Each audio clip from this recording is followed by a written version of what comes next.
Hey everyone, how are y'all doing today? The stoke is absolutely real for Mazda's latest crossover that they've unveiled. Never thought I'd say that about a crossover, but the new Mazda CX-50, which Mazda just released a press release about, you can find that in the description, is Mazda's first kind of dedicated adventure vehicle. And as you know, adventure SUVs and crossovers and all that are really big right now, both metaphorically in the market and literally because there are a lot of very large vehicles out there. But Mazda is aiming squarely at the Subaru Crosstrek in terms of making a car that's outdoorsy, fun, and relatively economical at the same time. So let's see how it stacks up. Okay, here we go.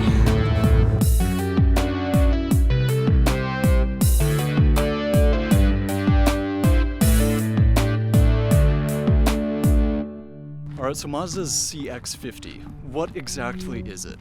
And luckily Mazda answers that question for us.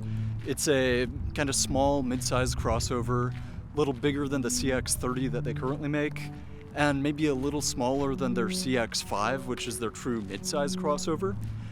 And the CX-50 is very much designed and looks the part as an adventure vehicle.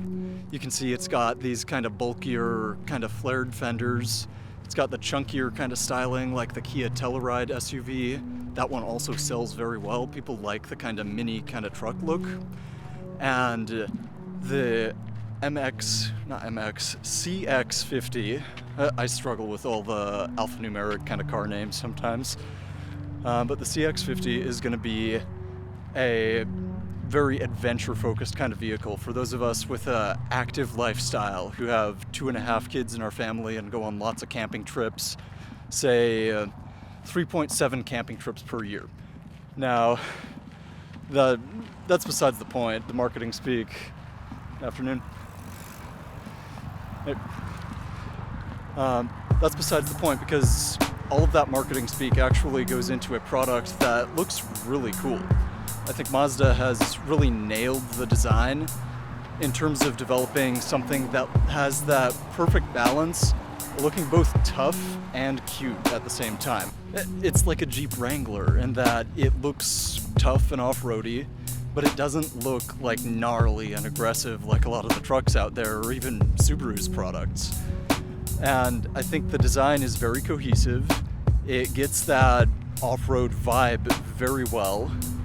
And it's one of the few cars where all that plastic fender cladding looks cohesive and intentional and good. So if you look at the specs, or just the features that the CX-50 includes, it's impossible not to compare it to what's pretty much the king of the small off-road SUV crossover segment, the Subaru Crosstrek. So let's talk about the different ways that the CX-50 stacks up to the Crosstrek. First one is the engine, and Mazda is coming out swinging with having not just a 2.5 liter naturally aspirated engine, which is the same size as the bigger engine available in the Crosstrek, which gets either a 2.0 or a 2.5, but Mazda is also offering their 2.5 liter turbocharged 4-cylinder engine as well. This is the same engine that you get in everything from the Mazda 3 turbo hatchback all the way up to the CX-9 SUV. The engine makes about 250 horsepower, just over 300 pound-feet of torque, and it's a very good engine for this kind of application. And compared to the Subaru Crosstrek, it's going to make a lot more torque and be a lot better at high altitudes.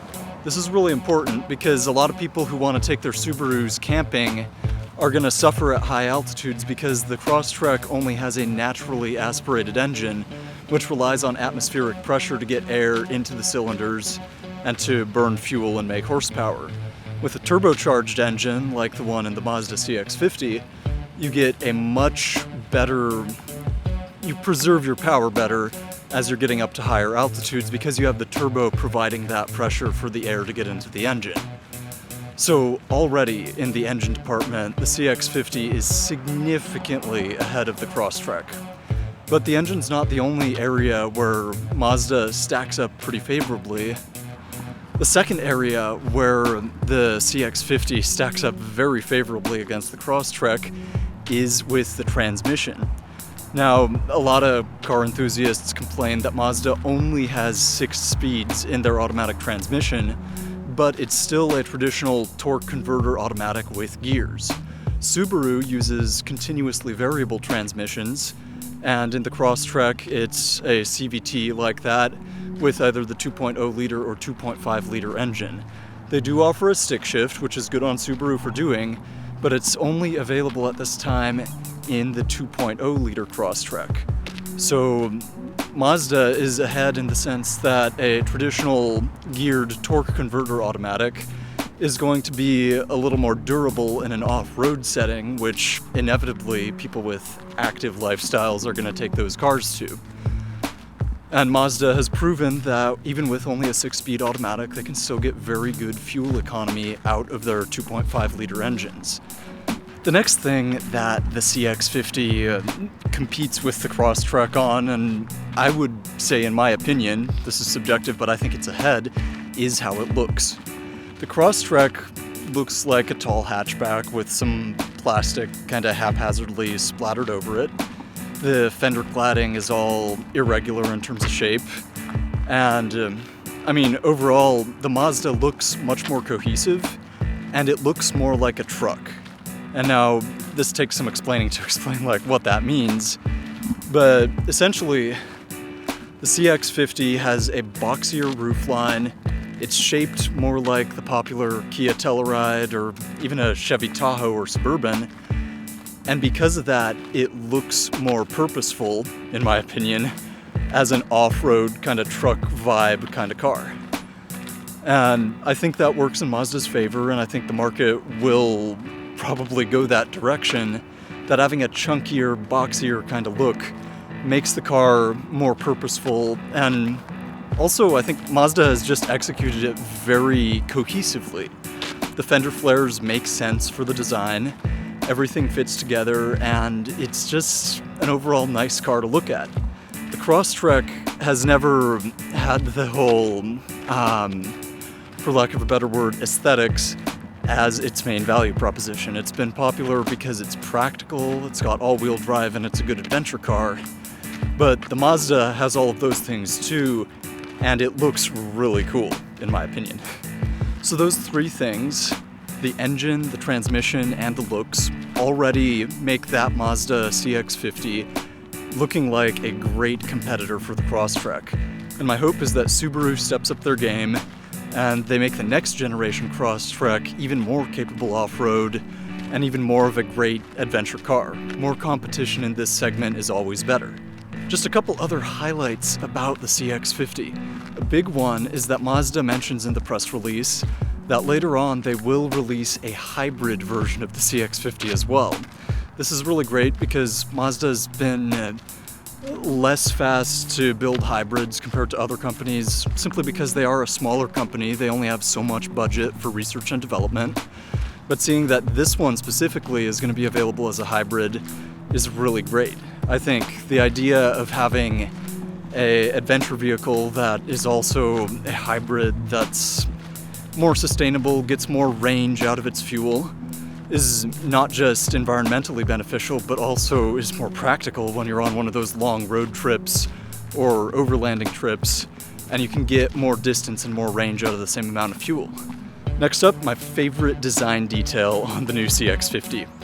So if you look at the front and the back of the CX-50, you'll see these little kind of swooshy little vents in the bumpers. These vents, as far as I can tell from the press release, are not actual vents. They're just plastic fake vents to make it look like it has vents and kind of break up the space of the big bumper. However, these look just the right size and just the right positioning that they'd be a great place for your little off-road fog lights or driving lights or anything like that. And this goes in addition to Mazda's already mentioning how they've set it up for more off-road capability, not just where it meets the ground with the wheels and tires, but also on the roof. They've reinforced the B-pillars and set it up with a roof rack that is designed to accept heavier loads, so that if you have a roof tent or you have a big roof box or want to store things on the roof, this car is already built for that.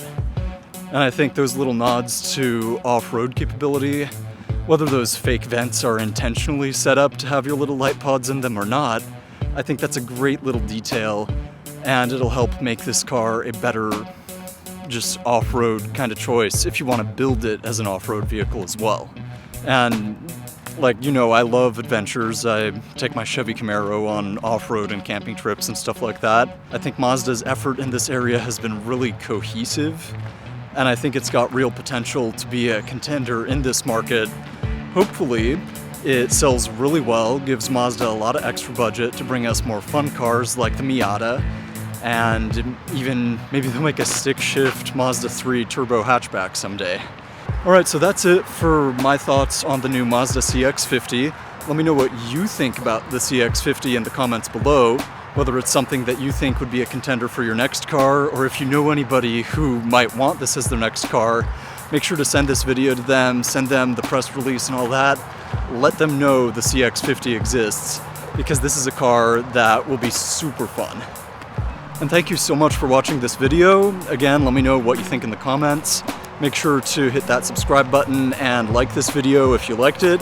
And if you didn't like it, please comment and let me know why you didn't like it, because I always benefit from that feedback. I'll see you all next time. Have a great day. So those three... Sorry, I cannot talk today. I don't know if you can tell, but I'm actually out of breath from walking and talking like this.